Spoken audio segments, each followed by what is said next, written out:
Predstavte si, že ste futbalista a stojíte v tuneli pred svojím úplne posledným zápasom v kariére. Na rukave máte kapitánsku pásku a pred sebou finále majstrovstiev sveta. Zápas sa začne a vy chladnokrvne otvoríte skóre. Bežia posledné minúty predĺženia.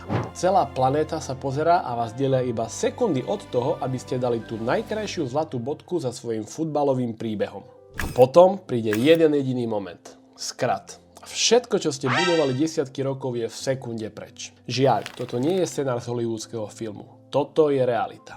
Vítajte pri novom videu. Dnes sa teda pozrieme na zostup, genialitu a osudový hnev muža, ktorý zmenil futbalovú históriu. Zinedina Zidana. Hneď na úvod vás chcem poprosiť, pokiaľ sa vám video bude páčiť, nezabudnite dať like, prípadne komentár so spätnou väzbou. Budem vďačný. Ale teraz už poďme na to.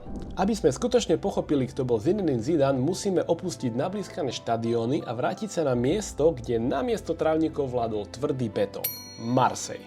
Práve sem do prostredia imigrantov prišli za lepším životom jeho alžírsky rodičia.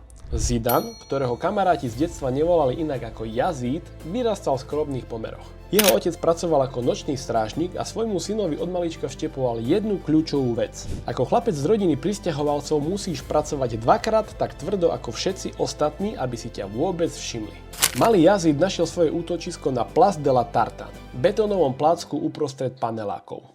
Práve tu, medzi staršími chalanmi z predmestia, prvýkrát uvidel technický trik, ktorý neskôr spoznal celý svet ako marsejskú ruletu.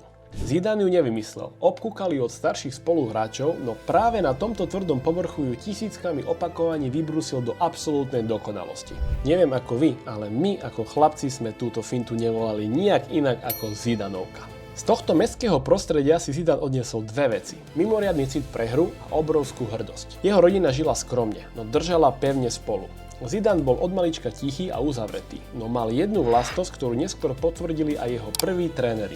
Extrémne citlivo reagoval na akékoľvek provokácie či urážky namierené na jeho rodinu a pôvod. Už od mladého veku Zidane futbal miloval, avšak zaujímavosťou zo zákulisia jeho začiatkov je, že nezačínal ako geniálny tvorca hry. Vystriedal viacero pozícií a v klube Septem Le Vallon, kam prestúpil neskôr, hrával dokonca istý čas ako stoper v obrane. Jeho cit pre loptu bol však taký výrazný, že ho tréneri rýchlo posunuli dopredu. Prvý kontakt s mužským futbalom nastal v klube AS Cannes. Pôvodne mali Zidane do Cannes na niekoľko týždňovú skúšku, no klub rýchlo pochopil, aký talent má pred sebou a Zidane sa domov už nevrátil. Práve v Cannes, ďaleko od rodného Marseille, podpísal ako 16-ročný svoju prvú profesionálnu zmluvu. Svoj debut vo francúzskej najvyššej lige zažil Zidane v máji 1989. Necelé 2 mesiace pred svojimi 17 narodeninami v zápase proti Nantes. Hoci na ihrisku pôsobil mimoriadne elegantne, jeho prvé kroky v profesionálnom futbale sprevádzal veľký vnútorný boj s vlastnými emóciami. Súperi totiž rýchlo odhalili jeho citlivé miesto. Stačilo pár provokácií či tvrdých zákrokov a mladý Zidane okamžite reagoval fyzickým útokom. V mládežníckej akadémii aj v Ačku Cannes kvôli tomu zbieral tresty. Riaditeľ klubu Jean-Claude Elinault neskôr spomínal, že namiesto peňažných pokút musel Zidane za trest čistiť internátne izby, umývať podlahy a upratovať štadión. Bol to spôsob, ako ho naučiť pokore a sebaovládaniu. Tento prístup zafungoval a jeho talent začal žiariť naplno. V sezóne 90-91 pomohol Cannes historickému úspechu, 4. miestu v lige a postupu do pohára UEFA. Keď však klub v nasledujúcom roku vypadol do druhej ligy, bolo jasné, že Zidane Cannes prerástol. V roku 1992 preto prestúpil do Girondins Bordeaux. Práve tu počas 4 sezón sa z nádejného talentu stal hotový futbalista. Vytvoril ikonické záložné trio s Bichantom Lizarazuom a Christopherom Dugarim a dotiahol tým až do finále pohára UEFA v roku 1996. Európa už vtedy vedela, že vo Francúzsku rastie hráč svetového formátu a na dvere Bordeaux zaklopal skutočný gigant, taliansky Juventus Turín. Keď v roku 1996 Zidane dorazil do Juventusu Turín, prestupová čiastka bola na dnešné pomery smiešna. Približne 3,5 milióna eur. Taliansky klub však v tom čase patril k absolútnej svetovej špičke a viedol ho legendárny tréner Marcello Lippi. Pre chlapca z Bordeaux to bol brutálny skok do reality.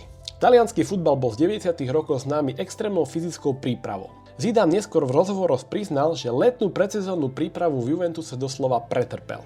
V Kondičný tréner týmu Jean-Pierre Ventrone mal prezývku Mariňák a jeho tréningy boli také brutálne, že Zidane počas nich od vyčerpania pravidelne zvracal priamo na trávnik. Drina sa však vyplatila. V rokoch 97 a 98 získal s týmom dve domáce trofeje a dvakrát si zahral v finále Ligy majstrov. Hoci v oboch prípadoch odchádzal z trávnika ako porazený, najskôr proti Dortmundu a o rok neskôr proti Realu Madrid, na klubovej úrovni sa stal motorom jedného z najlepších tímov sveta. Bolestivú prehru proti Realu Madrid si však mohol vykompenzovať už o pár týždňov. Na obzore bolo totiž najdôležitejšie leto jeho života. Domáce majstrovstvá sveta 1998. Francúzsko hostilo šampionát a tlak na národný tím bol enormný. Krajina prechádzala politickým napätím a verejnosť chcela vidieť úspech. Lídrom tohto výberu mal byť práve tichý genius Marseille. Turnaj však preňho začal absolútnou katastrofou. V druhom zápase skupiny proti Saudskej Arábii prišiel šok. Bežala 71. minúta, Francúzsko bezpečne viedlo 2-0, keď Zidane po súboji neudržal nervy a vstúpil na ležiaceho kapitána superovho týmu Fouada Amina. Rozhodca neváhal ani sekundu. Červená karta. FIFA mu udelila stopku na 2 zápasy. V tom momente sa na ňo zosypala vlna kritiky z celej krajiny. Novinári písali o zlyhaní lídra a ozývali sa hlasy, že Francúzsko bez neho na domácej pôde pohorí. Zo zákulisia týmu neskôr preniklo, že tréner Aimé Jacquet mu v šatni najskôr poriadne vyčistil žalúdok, no namiesto toho, aby ho úplne odpísal, ho v nasledujúcich dňoch v súkromí psychicky podržal. Doporučil mu hodiť skrat za hlavu a sústrediť sa na tréning, pretože keď mu trest vyprší, tým ho bude opäť potrebovať v plnej sile. A stalo sa presne to, čo tréner predpovedal. 12. júl 1998. Stade de France. Finále proti hviezdnej Brazílii s Ronaldom. Zidane dovtedy na turnaji nestrelil ani jeden gól a nebol považovaný za typického hlavičkára. V ten večer však prepísal históriu. Najprv v 27. minúte nekompromisne upratal hlavou do siete rohový kop Emmanuela Petita a v nadstavenom čase prvého polčasu pridal navľas rovnaký gól hlavou po rohu Juriho Djorkaefa. Francúzsko zvíťazilo 3-0 a stalo sa majstrom sveta. Táto noc zmenila krajinu. Portrét chlapca z alžírskej rodiny z predmestia Marseille bol premietaný priamo na ikonický triumfálny oblúk v Paríži s nápisom Zizou, náš prezident. Zizou, hrdina. Stal sa nedotknuteľným symbolom jednoty a najpopulárnejším mužom Francúzska. O pár mesiacov neskôr si za tento rok plný extrémov prezal svoju prvú a jedinú zlatú loptu. Nasledujúce 3 roky Zidane pokračoval v drese Juventusu, kde mu síce tesne unikali ďalšie ligové tituly, no jeho genialita rastla každým zápasom. Skutočný vrchol tohto obdobia však prišiel v lete roku 2000 na majstrovstvách sveta Európy v Belgicku a Holandsku. Zidane bol v životnej forme. Ako dirigent hry dotiahol Francúzsko k ďalšiemu zlatu a Francúzsko sa stalo prvým tímom v histórii, ktorý po titule majstrov sveta hneď vyhral aj európsky šampionát. Zidane bol vyhlásený za najlepšieho hráča celého turnaja a v reprezentácii dosiahol absolútny vrchol. Na klubovej úrovni však začal pociťovať túžbu po zmene. V lete roku 2001 sa Zidane stal najdrahším futbalistom planéty. Real Madrid za ňo zaplatil Juventusu astronomických 77,5 milióna eur. Prestup sprevádzala slavná zákulisná historka. Údajne prezident Realu Florentino Pérez napísal na servítku počas gala večera v Monaku jednoduchú otázku. Chceš prísť hrať do Madridu? Zidane servítku vrátil s jednoslovnou odpoveďou. Áno. V Madride ho čakala zostava snov. Figo, Raúl, Roberto Carlos a neskôr Ronaldo či Beckham. Zaujímavosťou je, že hoci bol ofenzívny záložník, v Reále vyfasoval netradičné číslo 5. Zidane toto číslo premenil na kultovú značku. Najkrajší moment jeho klubovej kariéry prišiel v máji 2002 vo finále Ligy majstrov v Glasgowe proti Leverkusenu. Stav bol 1-1 a tesne pred koncom prvého polčasu nacentroval Roberto Carlos vysokú padajúcu loptu na hranicu 16. Zidane otočený chrbtom k bráne sa oprel do neskutočného voleja svojou slabšou ľavou nohou a trafil presne do šibenice. Sám Roberto Carlos neskôr s úsmevom priznal, že ten center bol hrozný a pridlhý, no Zidane z neho urobil najestetickejší gól v histórii súťaže. Real vyhral 2-1. Zidane mal všetko. Domáci titul, svetové zlato aj európsky pohár. No čas nikto nezastaví. V apríli 2006, krátko pred svojimi 34. narodeninami, oznámil definitívny koniec kariéry po majstrovstvách sveta v Nemecku. Nemecko teda hostilo majstrovstvá sveta a pre Zidana je to posledný tanec. Francúzsky tým nepatril medzi favoritov, no Zidane ich ako kapitán na svojich pleciach dotiahol až do finále. Vo štvrťfinále proti hviezdnej Brazílii predvedol jeden zo svojich najlepších kariérnych výkonov, kedy na trávniku úplne dominoval. Všetko smerovalo k dokonalému príbehu. 9. júl 2006. Berlín. Finále majstrovstiev sveta proti Taliansku. Zidane otvára skóre hneď v 7. minúte nesmierne drzou penaltou, kedy loptu jemne podkopol a lopta sa od brvna odrazila tesne za bránkovú čiaru. Zápas pokračoval a dospel sa stavu 1-1 do predĺženia. Bežala 110. minúta a zraky celého sveta sa upierali na francúzskeho kapitána.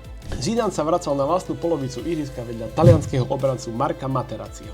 Talian ho počas hry neustále ťahal za dres, na čo Zidane ironicky reagoval slovami, že ak ten dres tak veľmi chce, dá mu ho po zápase.